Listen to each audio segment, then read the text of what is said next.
ज्यादा मैं हुजूर ने क्या कहा वो देखता हूं। नबी पाक सल्लल्लाहु ताला अलैहि वसल्लम ने क्या फरमाया कि किस चीज पर बात करना चाहिए और अपनी औलाद को क्या सिखाना चाहिए, उस पर हम बात करते हैं। और रसूल करीम सल्लल्लाहु ताला अलैहि वसल्लम क्या फरमाते, नबी पाक सल्लल्लाहु अलैहि वसल्लम ने फरमाया अल्लिमू औलादकुम सलासा खिसालिन, अपने बच्चों को 3 आदतें सिखा दो, 3 आदतें सिखा दो। उसमें 3 आदतें क्या हैं? नबी पाक सल्लल्लाहु अलैहि वसल्लम फरमाते हैं, नंबर 1 हुब्ब नबीयिकुम व हुब्ब अहली बैतिही व तिलावतल कुरानिल करीम। 3 चीजें हुजूर फरमाते हैं, सबसे पहली चीज अपने बच्चे को सिखाओ तो अपने नबी की मोहब्बत सिखाओ, सुभान अल्लाह, अपने रसूल से मोहब्बत। फिर दूसरी क्या है? हुजूर पाक फरमाते हैं नबी की आल से मोहब्बत करना सिखाओ, अहले बैत से मोहब्बत करना सिखाओ। तीसरी चीज क्या है? हुजूर फरमाते हैं फिर उसे कुरान पढ़ना सिखाओ। ये 3 बातें अल्लाह के नबी ने फरमाया, औलाद की तरबियत इस तरह से करो।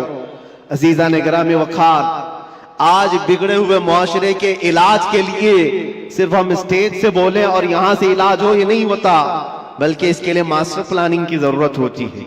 नौजवानों से मैं कहूंगा, तुम शादी करने जा रहे हो, निकाह करने जा रहे हो, तो मास्टर प्लानिंग तुम्हारे अंदर होनी चाहिए कि मेरा बच्चा कैसा हो, मेरी औलाद कैसी, मेरी नस्ल कैसी हो। जब तक तुम्हारे अंदर नीयतें साले नहीं होती, बच्चे भी अच्छे नहीं आते। और फिर जवान होने के बाद फिर सोचते हो बिगड़ गया है, अब इसको ठीक ठाक करना है। पौधा जब दरख्त बन जाता है तो फिर वो अपनी शक्ल नहीं ले पाता। पौधे को शक्ल देने के लिए जब वो कोंपल में है तभी से उसे शक्ल दिया कर। नारे तकबीर, नारे रिसालत, हुजूर मोइने मिल्लत, गुले गुलजार अशरफियत, अशरफी दूल्हा, अशरफी दूल्हा, हुजूर मोइने मिल्लत चीफ रखे। सुभान अल्लाह, माशाअल्लाह। हमारी खुशबख्ती कायद अहले सुन्नत मुहाफिज नामूस रिसालत पीर तरीकत गुले गुलजार अशरफियत हजरत अल्लामा मौलाना Syed Shah Moinuddin Ashraf al Ashrafi al Jilani, president all India Sunni Jamiatul Ulama व साहिब सज्जादा आस्ताना आलिया दरगाह की चोचा मुकद्दसा की तशरीफ आवरी हो गई है। वाकई ये बागे जहरा के कली लगते हैं। हजरात, हुजूर मोइनुल मशाइख की मोहब्बत में ये शेर समाप्त करें कि बागे जहरा के ये कली लगते हैं, वालिद हैं इनके वली, ये भी वली लगते हैं, इन्हें शिजरा दिखाने की जरूरत नहीं, ये चेहरे से फरजंदे अली लगते हैं।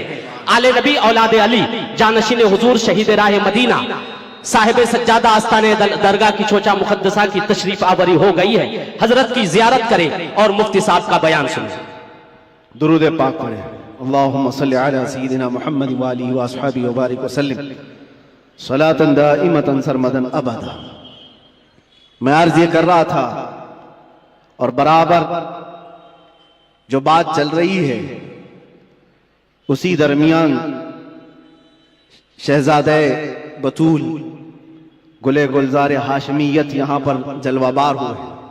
अल्लाह के नबी सल्लल्लाहु ताला अलैहि वसल्लम की 3 बातें हुजूर ने फरमाया, अल्लिमू औलादकुम सलासा खिसालिन, 3 आदतें अपने बच्चों को सिखाओ।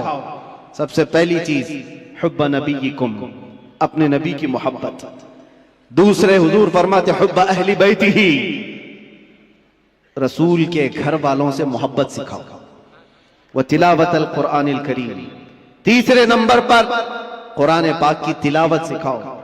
जिन बच्चों को ये 3 चीजें दी गई हैं मेरे अजीजों, फिर वो जवानी में कायदे उम्मत बनकर निकलते हैं, मुस्लिह उम्मत बनकर निकलते हैं। और बड़े होने के बाद आप सोचते हो अब इसको क्या सिखाऊं। एक बात मैं आपको बताऊं, बचपन में आपने अल्लाह और उसके रसूल की मोहब्बत औलाद में डाली हो तो बदले में मिलता है कि जब ये जवान होता है और आप बूढ़े होते हैं, अल्लाह तुम्हारी मोहब्बत उसके दिल में डालता है, तुम्हारी मोहब्बत बदले में डाली जाती है। बूढ़ा होने के बाद जो ये चाहता है कि जवान बेटा मेरी खिदमत करे, तूने बचपन में अगर अल्लाह उसके रसूल के हवाले किया होता, आज अल्लाह तबारक व तआला उसके दिल में तेरी मोहब्बत डाल देते, बदले में मिलता है। वरना बुढ़ापे में तुम तमन्ना करते रह जाओगे। ये वो औलाद जिनको तुमने दुनिया ही दी। बच्चा जब बढ़ रहा था, जवान हो रहा था, बाप तो इतना उसकी तरबियत पर उतावला है, जो मांगा लाकर हाजिर कर दिया, जो खिलौना बच्चे ने हाथ रख दिया लाकर रख दिया। तुम ये समझते हो मेरे बच्चे की हर ख्वाहिश में पूरी कर रहा हूं, मेरा बच्चा तो मेरा है। तुम्हारे खून पसीने की कमाई की हर चीज तुमने बच्चे के सामने हाजिर कर दी। उन जवान लड़कियों को भी मैंने देखा, 18 साल 20 साल बाप तरबियत करता है, 6 महीने किसी लड़के से दोस्ती हो गई, वो माँ बाप को ठुकरा कर चली गई। क्यों ऐसे हालात पेश आए? माँ बाप की अहमियत इन औलाद की नजर क्यों नहीं आ पाती? वजह सिर्फ यह है, बचपन में जो तुम्हें उन्हें देना था वो नहीं दिया, दुनिया खूब लाकर दे दी। हुजूर पाक सल्लल्लाहु ताला अलैहि वसल्लम से पूछा गया कि अपनी औलाद को दिया जाने वाला बाप की तरफ से सबसे बेहतरीन तोहफा क्या हो सकता है? तुम ये सोचते हो ना, बच्चा जब 6 साल का हुआ, 7 साल का हुआ, 8 साल का हुआ, हर साल उसका बर्थडे का इंतजार करते हो और सोचते हो मेरे बच्चे के बर्थडे में मैं इसको सबसे बेहतरीन गिफ्ट देता हूं, सबसे बेहतरीन हदिया। बेटी को भी बाप गिफ्ट दे रहा है, बेटे को भी दे रहा है, लेकिन वो गिफ्ट क्या है, वो हदिये क्या है? हर साल तुम जाकर देख लो, कभी कभार जो बड़े लोग हैं खिलौनों से उठ करके कभी मोबाइल दे दिया, उससे भी उठ करके कभी बाइक दिला दिया, जिसको जो चाहा वो दिलाता गया। लेकिन मेरे अजीजों, हुजूर पाक सल्लल्लाहु ताला अलैहि वसल्लम की हदीसों की रोशनी में अगर कहूं तो फरमाते हैं अपने बच्चे को दिया जाने वाला सबसे बेहतरीन तोहफा बाप की तरफ से वो अपने नबी की मोहब्बत है। ये सबसे बेहतरीन तोहफा है। अच्छे अखलाक और किरदार तोहफे में दिया है तो उसने पूरी दुनिया भी दे दी और आखिरत भी दे दिया है। बेशक, सुभान अल्लाह। ये चीज छोड़ करके सारी दुकान लाकर रख दो। हमें पता है हमारे बच्चों को खिलौने लेते तो 2 दिन में पुराने होते, फिर तीसरे दिन वो खेलते भी नहीं। जितने भी अच्छे खिलौने लाकर उनके पास रखो, 4 दिन के, 5 दिन के, 8 दिन के हैं, उससे ज्यादा क्या खेले, साल भर खेलेंगे, टूट जाएंगे। लेकिन उनके दिलों में इश्क़ रसूल जो दिया गया है वो यहां नहीं बल्कि खबर में भी और हशर में भी वो तोहफा काम आएगा। सुभान अल्लाह, वो काम आएगा। और अगर ये चीज छोड़कर तुम कुछ भी दे दो वो तुम्हारे भी काम नहीं आएगा। अजीजा ने गिरामी औकात, मैंने बहुत सारे घरों के ये मामलात महसूस किए। वो जवान बच्चियां क्यों अपने माँ बाप को ठुकरा रही हैं? वो जवान लड़के क्यों अपने माँ बाप को गैर अहम समझते हैं? 4 दिन की दोस्ती करके दोस्त को अहमियत देने लग जाता है लड़का। ये कहता है ये मेरा दुख सुख का साथी है। तेरा बाप क्या था फिर? तेरी माँ क्या थी जो 9 महीने दर्द संभाल करके तुझे उठाकर चलती रही? कुरान कहता है जिस माँ के बारे में कि वो वदाअतहु कुरहा, वो तुम्हें ऐसी तकलीफ में जन्म दी है। पता है हकीमों ने कहा है मौत के वक्त 40 हड्डियों से रूह निकल जाती है तब आदमी मरता है, लेकिन बच्चे की विलादत के वक्त माँ की 39 हड्डियों से रूह निकल चुकी होती है। वो इस कदर दर्द दे करके बच्चे को जन्म देती है। 9 महीने वो बोझ उठाकर चलती है और उस माँ को ठुकरा करके चला जाए बंदा और उसकी अहमियत नहीं समझे। और माँ अगर रात को पुकारे कि बेटा कहाँ इतनी देर से क्यों नहीं आया, तो इसको बुरा लगने लग जाता है। ये क्या जिग जिग चलती रहती है माँ बाप की। बाप के सामने बैठने को ये तैयार नहीं। और वो लड़के जो इसके कुछ नहीं लगते, बस अय्याशी की तरफ बुलाते, उनके साथ पूरी रात गप्पे लगाए। माँ बाप क्यों अच्छे नहीं लगते? माँ बाप के साथ वक्त क्यों खराब लगने लगता है? इस सब का कारण एक है, कसूर इन बच्चों का नहीं है, उनके माँ बाप का है जो तरबियत में कमी किया। क़यामत के दिन जानते हो ये बच्चे अपने माँ बाप के खिलाफ मुकदमा करेंगे, मुकदमा करेंगे।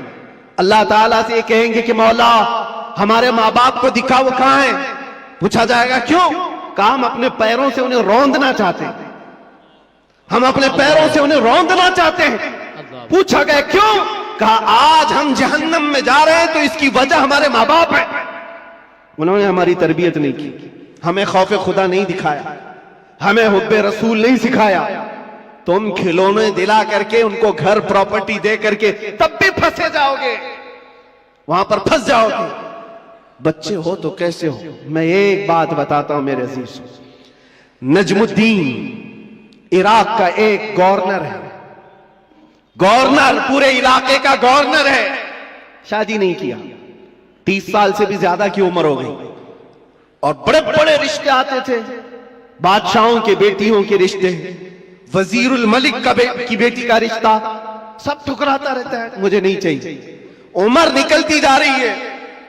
भाई था, भाई आकर के कहता है भाई साहब कोई तो लड़की पसंद कर लो, निकाह कर लो। कहा नहीं मेरे लायक दिखती ही नहीं है। कहा कैसी चाहिए तुमको? सल्जूक खानदान की बेटी, वजीरुल मलिक की बेटी, इतने आला खानदान की लड़कियां तो तुझे बता रहा हूं।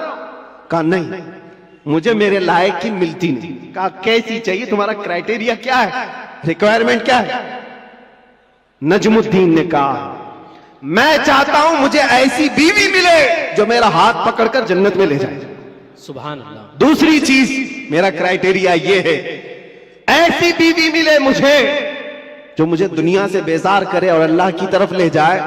तीसरी चीज, मुझे ऐसी चाहिए कि उससे पैदा होने वाला बेटा ऐसा हो जो बैतुल मुकद्दस को आजाद कराए। सुभान अल्लाह, सुभान। किबला अव्वल मुसलमानों का उस वक्त यहूद और नसारा के जालिम हाथों में था। नजमुद्दीन ने यह सोचा और शादी करने को तैयार नहीं। जाहिर सी बात है, ऐसे क्राइटेरिया की लड़की ढूंढना भी मुश्किल है, मिले तो कहां मिले। शादी नहीं करना। एक दिन तकरीर की जामा मस्जिद में, वहां के बहुत बड़े बुजुर्ग थे, उनके पास बैठा था। मगरिब के बाद दर्स दे रहे थे शेख, इलाके के शेख आजम। अचानक पर्दे के पीछे से एक खातून की आवाज आई, हिजाब में थी। शेख ने पूछा कौन है? लड़की ने अपना नाम बताया, सित्तुल मलिक हूं। एक फकीर खानदान की लड़की थी। तो आप जलाल में आए। बुजुर्ग जो शेख आजम है फरमाते, बेटी तुझे हो क्या गया है? मैंने आज इतना बड़ा रिश्ता भेजा था, तूने ठुकराया। उस लड़की ने कहा मेरे लायक नहीं था। पूछा तेरे लायक नहीं था, तू चाहती क्या है? वो पर्दे के पीछे से कहती है मैं चाहती हूं मुझे ऐसा दूल्हा मिले जो मेरा हाथ पकड़कर जन्नत में ले जाए। सुभान अल्लाह, सुभान अल्लाह। और मैं ये चाहती हूं ऐसा शोहर मिले जिससे पैदा होने वाला बेटा बैतुल मुकद्दस को आजाद कराए। सुभान अल्लाह। नजमुद्दीन उसी महफिल में बैठा हुआ। कहा मेरी सोचों से पूरी सोच मिलती है इस खातून की जो पर्दे के पीछे। उठा और शेख से कहा हुजूर, क्या मेरी सगाई या मेरी मंगनी उस लड़की से आप करा सकते हैं जो पर्दे के पीछे? बुजुर्ग ने फरमाया तू देखा है उसको? कहा मुझे जरूरत नहीं। कहा तू जानता है उसका खानदान? कहा वो भी मुझे जरूरत नहीं, उसकी नीयत मेरे लिए काफी है। जो मेरी नीयत है वो उसकी नीयत है।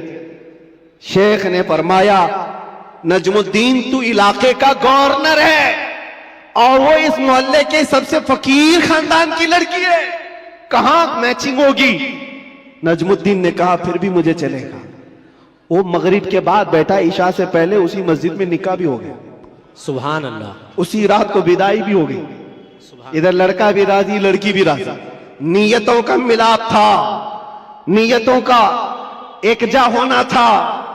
ये नजमुद्दीन अपनी दुल्हन को लेकर गया। जानते हो मेरे अजीजों, तारीख के औराक उठाकर देख लो, ये वो हसीन जोड़ा है जिससे पैदा होने वाले लड़के का नाम सलाहुद्दीन अय्यूबी। सुभान अल्लाह, सुभान अल्लाह, सुभान अल्लाह।